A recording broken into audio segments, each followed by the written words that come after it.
What is up, my friend? Welcome to episode number 76 of the Anthony John Amos podcast. And today I'm bringing on an incredible human being and one of my students to talk about how sexual energy transmutation can improve your life and your business. If you ever feel like any guilt, any shame, or you're not like 100% comfortable with your sexual energy as a man or a woman, I'd highly recommend that you stay tuned into this episode because it's full of insights and some wisdom to really help you like skyrocket your life and business to the next level. And many people, especially here in the Western world, they don't realize how much happiness and power and full-on fulfillment that they're actually missing out on because they don't know how to transmute and be comfortable with their sexual energy and like take that and transmute it into like creation energy. So if you're ready to talk about things that most people would say are taboo or they just like really never talk about ever, sit back, relax, and enjoy the show. Welcome to the Anthony John Amos podcast, the one and only podcast designed to help you become unstoppable in life and business. My name is Anthony John Amos. My friends call me AJ, and my goal with this podcast is to help you remember who you truly are so you can maintain your center in the chaos, embody your potential, and unlock freedom in your life and business. That being said, let's get into today's show. All right, welcome back. Now, before I tell you about today's guest and bring him onto the show, I want to tell you about my brand new free training that's all about how to activate your mindset, skill set, and body set to break through to your next level of success. You can learn all about it by going over to trainingwithaj.com. It's 100% free, and it really like dives into the science of achievement and the art of fulfillment. So if you feel like you're at a place in life where you just seem to lost your spark, or maybe you're just at this place where you can't seem to really find your creative edge like you used to, or you just seem like stuck and stalled out and really can't figure out how to get momentum and get back in the groove, then I'd highly recommend that you go register for this free training. Simply go to trainingwithaj.com to get instant access to that training right now. So with that being said, let's shift gears and introduce you to today's guest. His name is Daniel Adams. He lives up in Utah. He's a relationship coach and an event facilitator. He has a huge passion for strengthening families, awakening creativity, and inspiring couples to really live into the fullness of their creatorship. And Daniel is one of the most plugged in men that I've ever met. I mean, his presence is intense, but it's only intense because he's just so darn present with you. And he holds a space for people that's just I don't know how to say it any other way. It's just full of potential that people can just step into. He's a wizard at helping couples increase the intimacy and connection in their marriage. And one thing that I really admire about Daniel is his ability to guide people to see the root that's actually going to change the fruit in their marriages and in their lives. And I believe not enough coaches really have the capacity or willingness to really dive deep with people. And Daniel is one of those few coaches who have the capacity and the ability to guide any human being to any place, anytime, whatever is required. So with that being said, let's bring him onto the show. Daniel Adams, welcome to the podcast, brother. Thank you. Good to be here. Is it good to be here? It is good to be here. Awesome. Cool, dude. We're going to be talking about sex today. I think we'll talk about what it is, how to transmute it into life and business. Before we go into all of that goodness and your story and your journey, which I'm really excited to get into, you're also going through Project Shift right now, which is one of our signature programs. How you liking it, man? Project Shift is awesome. Short answer, it's awesome. Second answer, it's moving me into a way of being that is very different, and that's showing up in my bank account.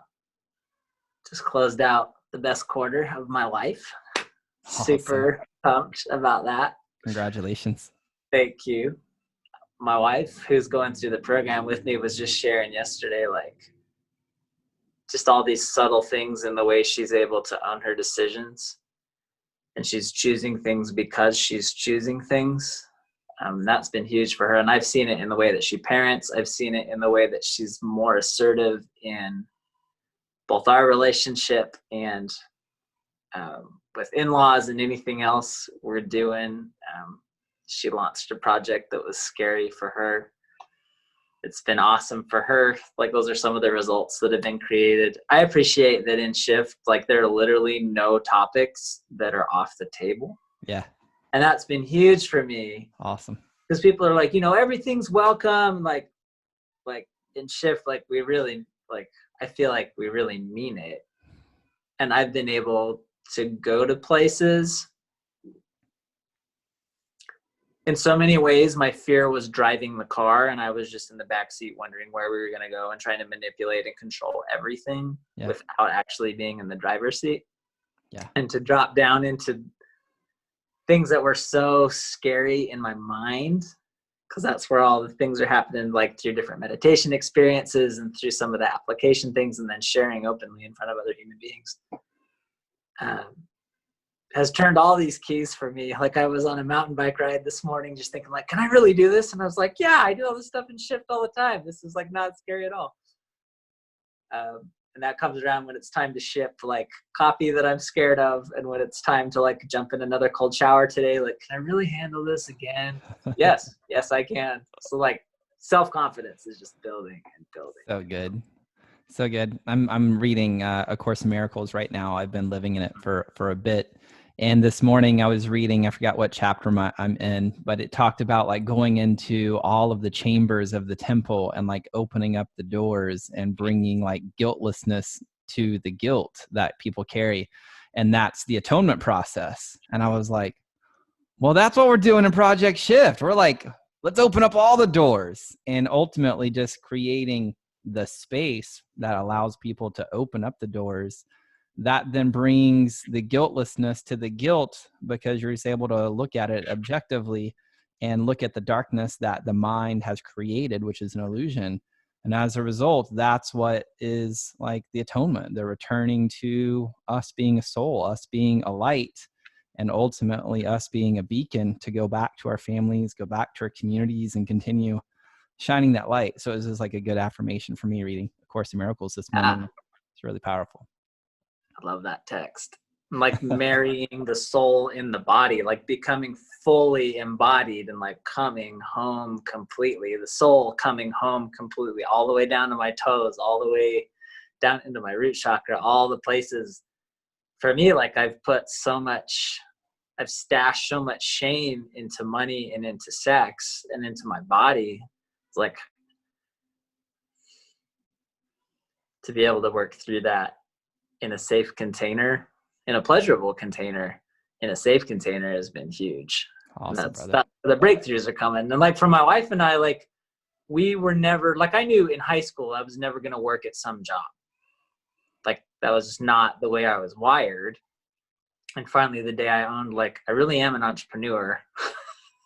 Like this is the path. And like if it doesn't have meaning and value, like we're not going to do it.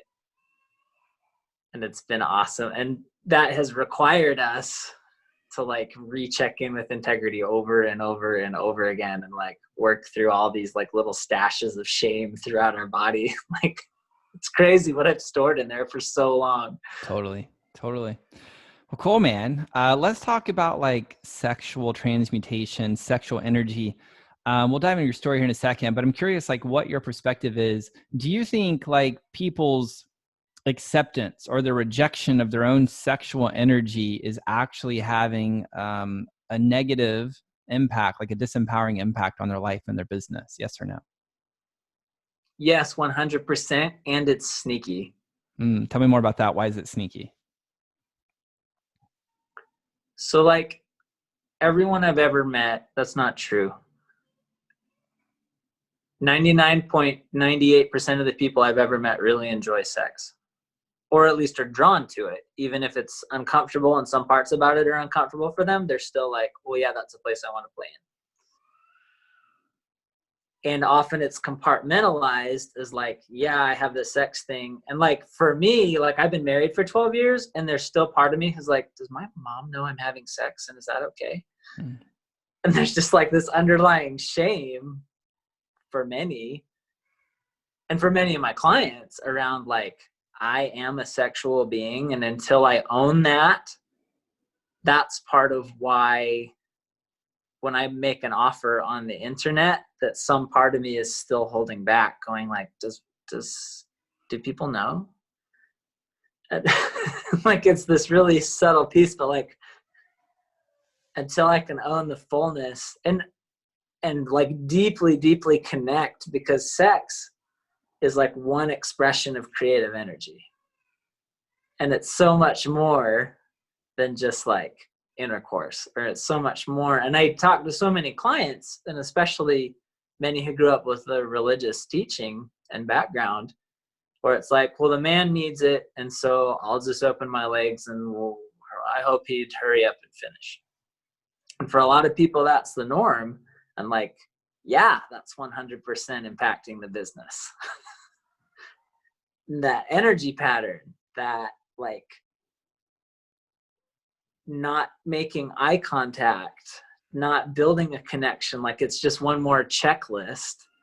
And the soul is not in it necessarily. It's just a thing that we do. The way I do one thing is the way I do everything. Shows up in business the same way. Like if I'm just checking the boxes, like, okay, sure, yeah, ship it, which is important, but like, where's the connection in it? And especially because so many of us, like, business is driven by connection, and especially now. Yeah. So do you find the more comfortable somebody is with their sexual energy, like the more connected they are, then ultimately the more connected they are in their life, the more connected they are in their business, the more connected they are to the marriage, the more fulfillment that they're kind of experiencing in their day-to-day lives? Yes. And it scares people. Like the more I've become aware of my sexual energy and my creative energy, and like really like seek out eye contact with human beings, they're like, whoa, no, like, Yeah. And especially when I run events, people are like, don't see me. And so it is risky and it is vulnerable to own that piece and just to shine in fullness. But like, isn't that part of the game? Like, isn't that why we rise up to influence and to coach and to like whatever, whatever you're doing in the entrepreneurial space, or even if it's not entrepreneurial space, like at the end of the day, we all want to shine. We all want to be seen and heard and understood.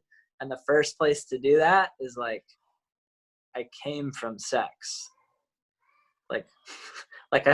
It's like literally where I was, the genesis of my creation. It's like to become more and more powerful with that, and more in touch with that, and connected with that. It's huge and ripples out across all aspects of life. Awesome. Why do you think so many people view sex or sexuality as like bad or like secret? I think there are a number of factors. One of them's just the feeling of shame, the emotion of shame, and how often that's tied to sex. One of the great tragedies of our culture right now is that a lot of times pornography is like the first addiction, or porn or an affair is like the one thing that brings up sex. Like it doesn't get talked about until there's a problem. And a big problem. It doesn't get talked about until there's an addiction that's out of control. It doesn't get talked about until one partner's coloring outside the lines, and now we got all this betrayal and drama energy going on. And like, what a drain on the vision and purpose of your business and why you came to the planet. Shame's part of it. There's a conditioning. I was thinking too, like just related to the body. I was working with a client today. Her daughter came and was banging on the door and said, Mom, I went poo. And I just thought, like, what if we celebrated every toddler every time they went poo?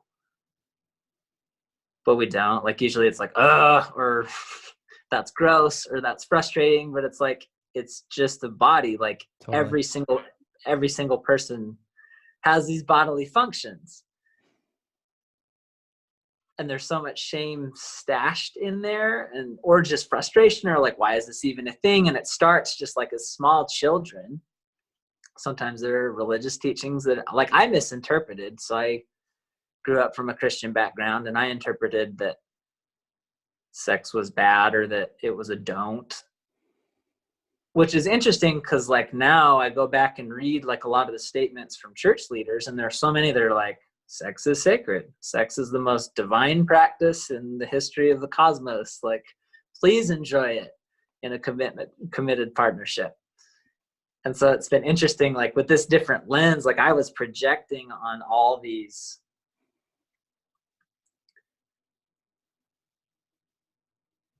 different teaching sources. My parents didn't teach me right, and the church didn't teach me right. And it was weird the way they presented in psychology class when I was a senior in high school. And so a lot of it was just my own shame, like that I was pushing and blaming on other education sources. But it is fascinating, like women have pound for pound, inch for inch as much erectile tissue as men do. I didn't know that. It's just stashed in different places. But like, how would she ever know? Like, Sure. And how would he know, or she know, or, you know, whatever. I want to honor all people, obviously binary, non-binary, and all the different combinations. For me, I'm married to a woman, so I often talk in those terms. Like, how can I know what's there? How can she know what's even there, what's even possible, until we get in that space to get curious? And there's a childlike innocence too that I think for me was lost and tainted or marginalized or trivialized. Because I do find sexuality and the sexual expression to be like so sacred. It's such an incredible act of creation. And I think it's easy for that to be lost in just every movie has a sex scene. It's just like this really common, it's becoming more and more common of like, oh yeah, whatever, yeah. And especially with the pornography industry. I think those are all factors as to like where it's going off the rails. Totally. I totally agree with you that a lot of sexual energy does have like a childlike curiosity, a wonderment, and it can be super sacred inside whatever container people want to have that with, right? Like for me and my wife is definitely in a committed monogamous relationship. Not that that's the right way or the wrong way. It's just the path that we choose to experience and enjoy. But I know like for us, the moment we started getting into that place of childlike curiosity and wonderment and just having fun, like a lot of just like release of a lot of years of guilt or shame were just kind of like lifted. And it's so interesting, like looking back on my life, sex really was like childlike and curious and wonderment. It was just like the attachments of society, of the rights or the wrongs or the shoulds or the shouldn'ts that then created the culture that we have, at least here in America. I would assume for other countries as well, that you carry lots of guilt and shame and sexual energy. It's so fascinating to me. Well, and I think too, adults, like, I mean, ideally, I believe that family is the fundamental unit of the cosmos. And I know like a lot of different families look a different way. Again, not that it's right or not that it's wrong. I just think there's something inherent about like family unit and parents providing space to teach principles to their children so their children can ask questions, understand, etc. And I noticed that so many times, like 2 generations ago, they just didn't talk about sex ever, period. Like nobody did.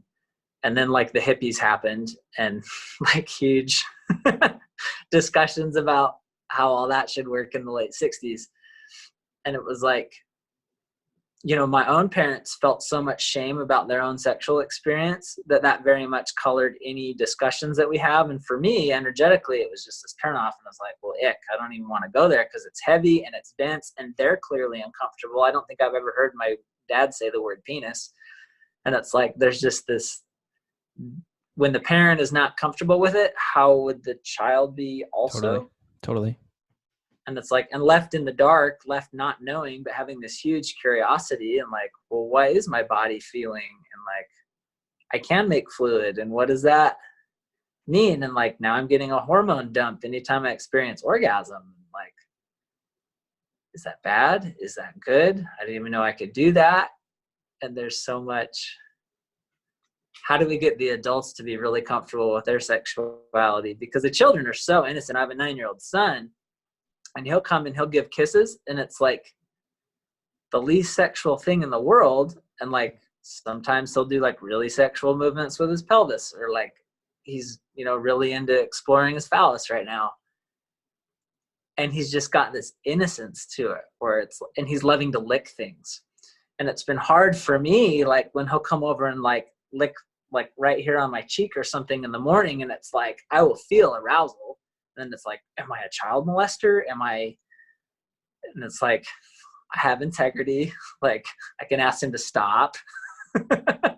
I can redirect, or, just say, the way I'd like to be touched would be, hey, would you tickle my back if you'd like to connect with touch? But he's so innocent with it. And that's what's really hit me. And it's like, how do we preserve that in children? I think one step is, as adults, just become comfortable with our own sexuality. And even deeper than that, with my own body. Like, so much body shaming goes on that I need to have tighter abs, or that I need to have whatever body part needs to change. What I'm loving about Shift was the teaching of, I cannot like something about my body and unconditionally love it. Awesome. Dude, one thing that I love and respect and honor and appreciate about you is your willingness to like stand in the pocket. Like, how many people would have the experience with their son and they're like, damn it, son, I told you not to look at me. Like that's what would happen in the culture I grew up in. It was just like, oh, I have this feeling. No, resistance immediately, right? Immediately, this resistance. And you have like this willingness to like sit in the pocket and be like, well, I know I'm not this. I know I could walk with integrity and do this. I could do this. There's options. And dude, what a gift you are giving your son, and you're just modeling for the people listening to the show. There's another way of being where you can just observe.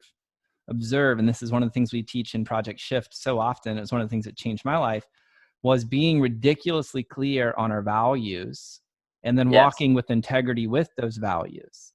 And I think so oftentimes, at least the culture I grew up in, and I'll totally make a blanket statement, I think so many people are unaware what their values are. Like, society gives them values, the parents give them values, the school system gives them values, their culture gives them values, but they've never taken the time to like look at like, well, what are the top 5 values that I really believe in and stand in and want to experience life as, and then choose to walk in integrity with those values. Like, that one simple thing then in of itself would allow somebody to totally transmute sexual energy or fear or anger or fucking anything into a 100%. Place of power of creation.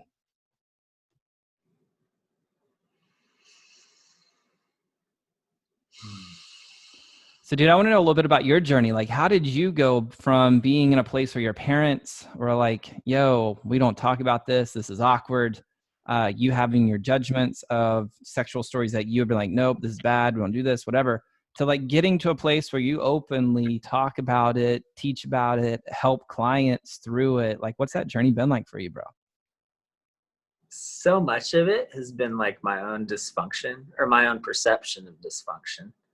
I'm an incredible sexually expressive human being. Like, I'm really excitable. I love every human. Like, I'm super attracted to like most people I meet, men or women, like independent of the plumbing. I just love people. I love to pollinate ideas, like just brimming with creative energy. I love music. I love to dance, even though it scares me. It's another place to play with shame. What if someone sees me? And just like growing up, like I remember like literally reading the Bible, trying not to masturbate, and then like choosing to masturbate, and then like grabbing the Bible again. And it was just like resist, okay, indulge, and then like back to the scriptures, and just all these talks with God, like, God, what the hell is going on in my body? I don't understand it. I feel like I need to hide it. It's got to be secret. I feel so broken. I know I'm the only one doing this, blah, blah, blah. The stories went on and on and on. And I built this whole foundation. And then I chose to get married. And for me, like, I'm pretty hypersexual. I love in the book, Come As You Are. Is it Nagoski? Forgot how to pronounce her name. She talks about some people have a really easy accelerator and some people have really stiff brakes. And like, my wife has got a pretty sensitive set of brakes because she's like super sensory and like very sensual. So like smells, taste, touch, all the things get to be like really well prepared for her to thrive. And for me, it's like anyone, anywhere, like I can go 0 to 60 by just thinking the thought in my head and like I'm ready and I'm on and I'm like full speed ahead. I'm like, my accelerator is just like super gentle, and not everybody is that way. And so, yeah, I just sent so much like should and so much guilt at myself, and really struggled to hold this pole with my wife. And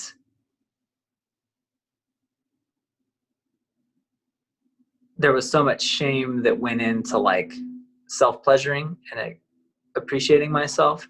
And the distinction that's hit me is like the word masturbate in Latin literally means to shame oneself with the hand. And there are times that like I've created that in my body, and it's like, and I feel super drained afterwards. And I really do like just feel like shit. And there are other times where it's like I've gone in with this unconditional love to like understand from a sensory place, like, do I like tickles? Do I like rubs? Do I like scratches? Do I like slaps? And like to get used to like, what are my preferences? Back to your question, clarity on my values. Like, what is it you like? What is it you don't? And then how do you communicate that in a way so your needs are met? And that takes all the drama out. So like for me, my journey has just been like so much drama and shame and density around sex. And so what has it been like on the other side of this, where that density is lifted a whole lot? Like what is life like on the other side of that, where you've really harnessed your sexual energy? Well, at first it was scary, because the best way that I'm aware of to move through shame is to expose it. And so to be at transformational events and to be sharing my story and to say like, I've experienced premature ejaculation for 10 years and I felt like less of a man in almost every single sexual experience I've ever had. And just that kind of honesty is like super scary to show up in vulnerability, but at the same time, like it's so freeing. Like I don't have anything to hide. Awesome. Like life with nothing to prove and nothing to defend. So I super appreciate like how often you mention that. Like it is so liberating. And just to say like there is no gold standard for how sex should be. Awesome. Like it doesn't need, like you don't have to orgasm if you don't want to. Maybe you want to. Like you don't have to have penetration if you don't want to. Like there are so many different avenues to express creative energy and touch and connection. And like once I finally let go of like, here's what sex has to look like, it just turned into this like, what can I create with my partner today? Because man, I love her. And she's so deep, and I just want to see her and honor her and love her. And like she just loves when I like put my hand on her heart for like some minutes. And it's just the most like warm, connective experience. And that fills my cup in such a huge way. Like she could tickle me. We've been doing these sensory nights once a week, where for 10 minutes, there's one giver and one receiver.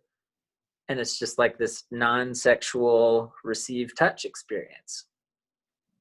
And like for me to just have my back tickled for like 10 minutes on purpose, like fills my cup, like all the mammal hormones, the oxytocin, the dopamine, like it's all churning. And it's like, there's nothing sexual about it, but it's just like being human. It's beautiful. And that's freed us up to enjoy sex also.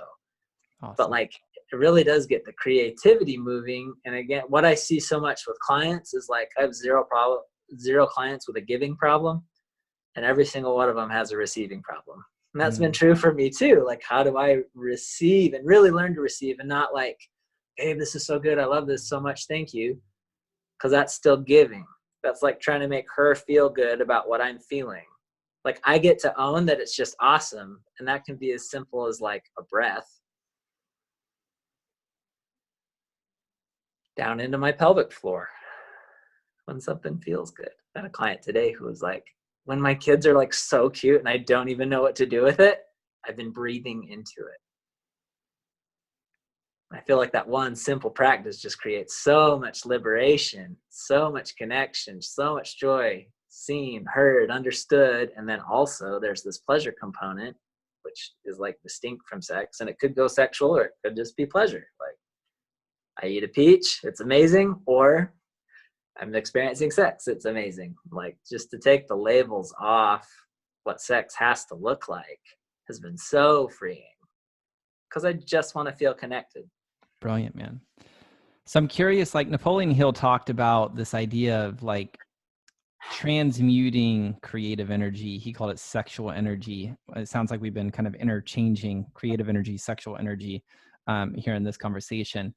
What do you think he really meant by harnessing that sexual, he called it sexual transmutation, I believe is what he called it.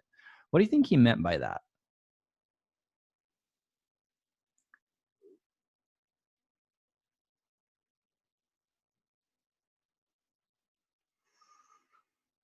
Like, so many directions. Let's see. The one that feels awesome right now. I believe every human being is a creator of their own experience, always creating. And it's either creating drama or it's creating expansion and joy and freedom. And it's just a question of aiming it. I believe we create our experience. I believe everything in our experience is because we're vibrating it. I believe that the single most like divine and godlike thing we can do is create something. Whether that's a barbecue with the neighbors, whether that's like gourmet sex with a partner, whether that's a business, whether that's Lego forts, whether that, like, whatever the thing is, like, it's such, there's something in me that just lights up and it's so divine. Like, it is the divine expressing. And I feel like that's the key, like, to pair intention with that process, I think is the whole reason for being on earth. It's the whole reason we're here, is to learn how to do that. Like, I believe that we're children of God, essentially, that we're the expression of deity, experiencing the experience. And like, it's literally in my genes, my spiritual DNA, to create. When I speak words, they get created. If I say I'm always tired, guess what my body shows up with? Always tired. If I say revenue flows easily into my business, guess what gets created? Revenue flowing easily. If I say sex is hard and frustrating and that my partner doesn't see me, guess what happens? They will subconsciously play a part to match my energy. That's how powerful I am as a creator. And anybody that's exercising consistently and doing something about their nutrition is increasing their body's capacity as a vibrator to magnify those intentions. It's good, brother. It's good.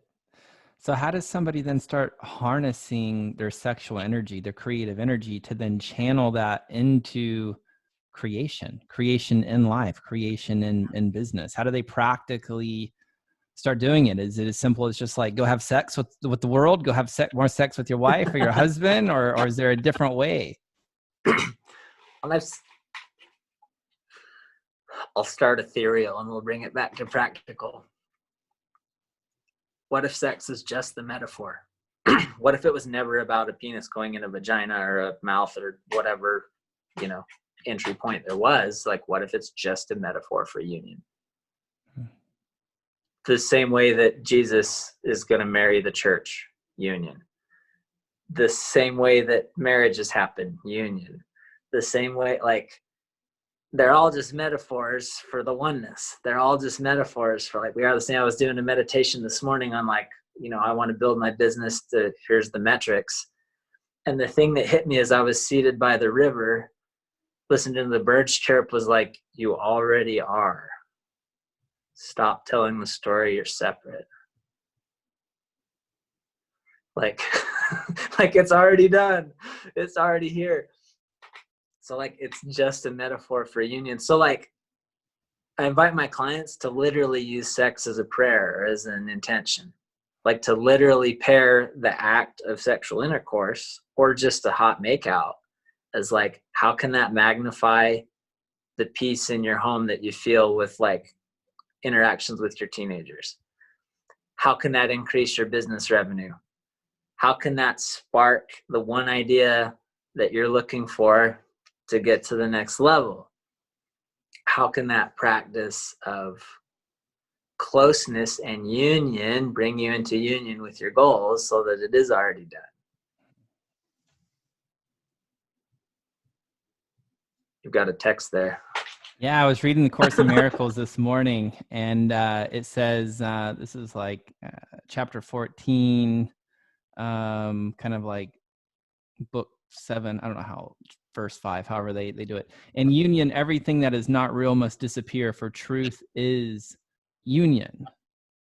Right? In union, everything that is not real must disappear. Like this hit me hard this morning, like thinking about like marriage, like you're coming into a union with another human being, and how oftentimes it's like, oh, there's all this disagreements and this chaos. Fuck, it's so hard. It's like, it's because you committed to a fucking union, damn it. And everything that's not real is going to appear like for you to handle. And like coming back into making this practical into sexual transmutation, if we look at it as union, whether it's with a wife or husband, union in creation business, then in that union, everything that's not real shows up for us to be able to like bring some healing to. And potentially, maybe that's the best way of using and transmuting sexual energy, is to be willing to look at all of the areas that we have guilt and that we have shame around the concept of sexual energy and creation, and like bring it to the light so we can change our perception, which then allows us to start creating new potentialities. Does that make sense? Yeah, I totally vibe with that.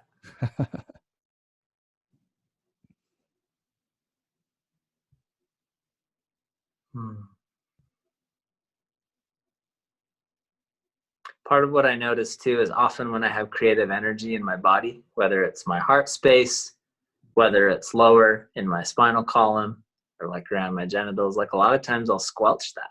And how many times do I do that during the day and just clench my butt cheeks and just like hammer it and get it done? And it's like, that's the opposite of what creates. Like, what if I nourish that pleasure? Because it's been my truth that anytime I resist pleasure, it only shows up as pain later. Like the energy is going to express one way or the other. Yeah. So if I feel a bunch of creative energy in my chest, I might as well just breathe into it and let it expand. Now it expresses, and then aim it with my thoughts, with my words, with clear goals, with aligning with my values, like you said.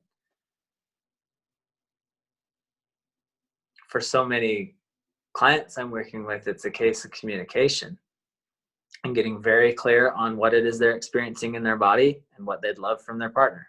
Yeah. Dude, I think so many people are terrified to even have that conversation with their partner. Oh, totally.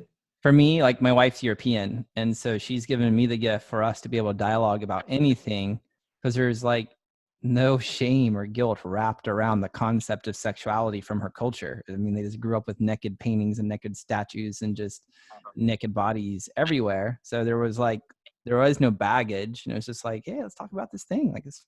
And I'm kind of like, oh God, but it's really like pushed me to the edge to now where it's like, it's a conversation that happens. And it's just so interesting for me now on the other side of that, how awkward and uncomfortable that is for most couples, for most people in a relationship. Oh, my wife was telling me the other day during sensory night, we were doing massages, and like I was massaging her legs, and she's like, And finally she spoke up and she's like, hey, would you be willing to like move to my feet? I'm not liking it on my legs right now. And her whole body just like went bzzz, and like lit up. And she's like, oh my gosh, like I thought I just had to sit there and take it because you were kind enough to give me a massage. And the last time you did it, legs felt amazing. And I should be more consistent and I should like just like it because you're giving it. And she went down the list. She's like, the truth was, didn't want to be touched on my calf. Like I didn't want to be massaged there. Like I wanted feet, I wanted ankles. And it was like that she checked into her body and listened and then spoke up. And then for me to honor that, like created so much connection, so much trust. And she got what she wanted.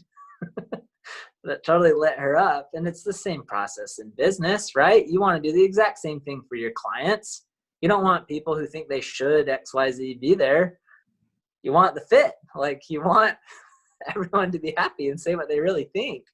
And that starts with me. That's like one of the practical applications. And to be able to practice that with sex, to be able to practice that with food preferences, to practice that with like somebody watching a show and you'd like to be doing something else, like how do I step into my personal power and speak what's true for me? Not as like taking back my power and making everyone around me change, but just saying, here's what I'd love, who'd love to support it, and go out and find those people. So good. So good. What have you found are like one or two like big mistakes a lot of your clients make when it comes to like sexual energy transmutation? Sounds like number one is they're not like speaking about it. So let's just get that one off the table because I feel like we've covered that one. So is there another big one or maybe a couple of them? One of the biggest mistakes is thinking that they will always be attracted to their partner. Because the human body is so good at waves. And, you know, just like women menstruate and are on this cycle that used to be connected to the moon till we all started having fluorescent lights, and that put women on a different page collectively. Attraction will wane and it will like ebb and flow. And that's like this myth that like I should always be attracted to my partner. And especially if they put on 100 pounds since you got married 20 years ago, like you might not be attracted to their physical body. You might not be attracted to like if one of the other problems that I see like so often is that the man's running this like super shame boyish energy and the wife's trying to mother him and educate him and lead him to this place of like stepping into his fullness. She's essentially trying to grow another man child and he's just resenting the hell out of her. And like their intimacy is not happening. He's trying to fix her all day, like as a, it just becomes this massive power struggle. Those are problems, mistakes that I often see. Because the truth is like, yeah, your attraction will ebb and flow and that's okay. Attraction can be created. Comes back to you. How do you want to dance in your own energy? How can you get comfortable in like the capital M masculine traits and the capital F feminine traits that you run in yourself?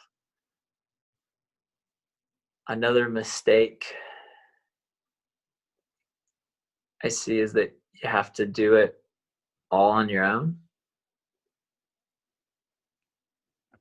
And a know-it-all attitude, like we already know that. Because it's one thing to know something, and it's another thing to have a lived experience that feels in your body.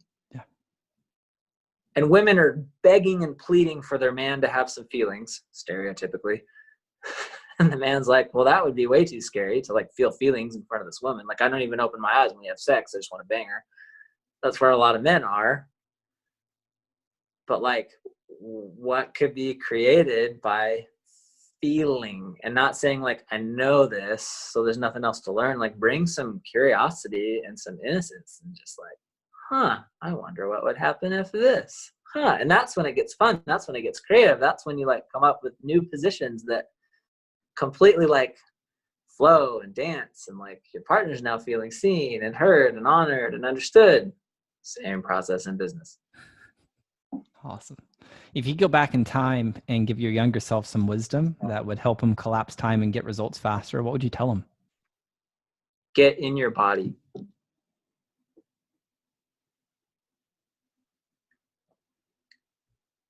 And that includes like feeling anger. When you have anger, find a safe place to feel angry. If that's yelling in the car, awesome. If that's smashing dishes in a cardboard box, awesome. Like baseball bat on a punching bag, whatever.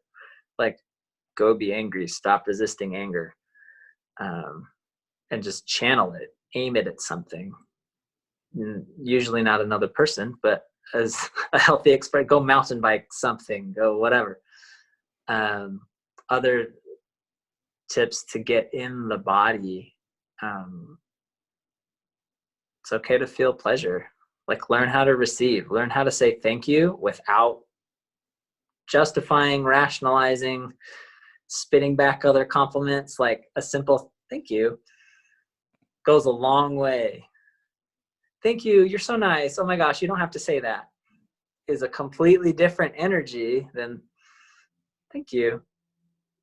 So just the ability to receive, and this shows up with finance, this shows up with ideal clients, this shows up with sex. Get in your body.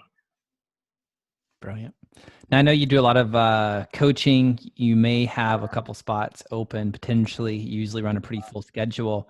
How do you typically help clients? Is it just in the sex sector? Is it in relationships? Is it on a personal level? Like, if people want to know more about what you do, how to connect with you, what's that all about?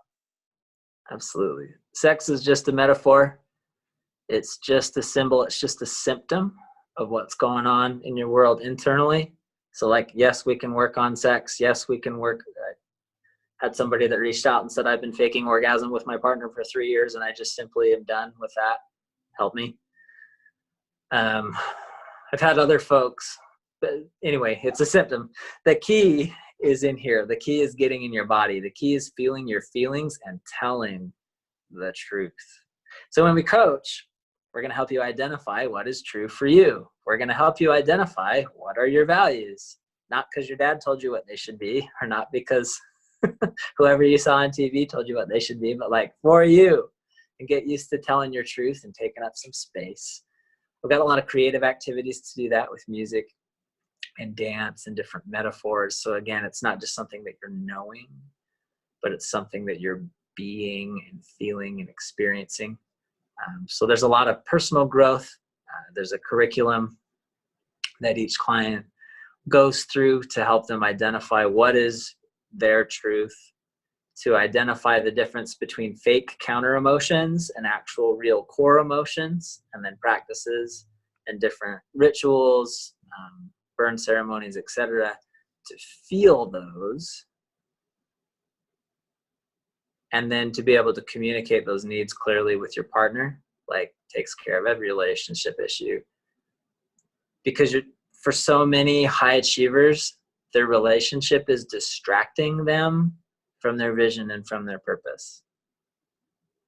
So I help clients energize their relationship so it's supporting and synergizing their purpose. And that involves you telling the truth, you knowing what you want, you feeling your feelings. What else? It's a super safe space to really honestly tell the truth. And I didn't understand that was one of my superpowers until like enough people were like, I've never told anyone this and I can't believe I'm telling you, but So good. So good. If you guys want to connect with Daniel, you guys can grab a time to talk with him at youcancreate.org/coaching-application. That's like a dash, not like DASH, like a little line thingy. Youcancreate.org- there we go. Youcancreate.org/coaching-application. Daniel, thank you so much for being here, brother. Really appreciate you. my pleasure. Well, there you have it, my friend, Daniel Adams. What a wizard, right? I have so much appreciation, so much respect for the work that he does.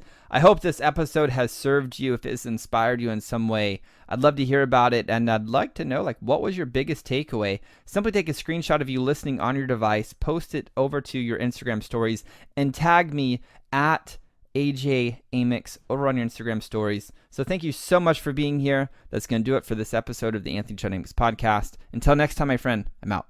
Peace. Well, that's all I've got for this episode of the Anthony John Amix podcast, but we have plenty more to help you become unstoppable in life and business. So head on over to ajamix.com for exclusive resources, information, and tools to help you break through to a new level of freedom, purpose, and success. I look forward to having you back for the next episode. Bye for now.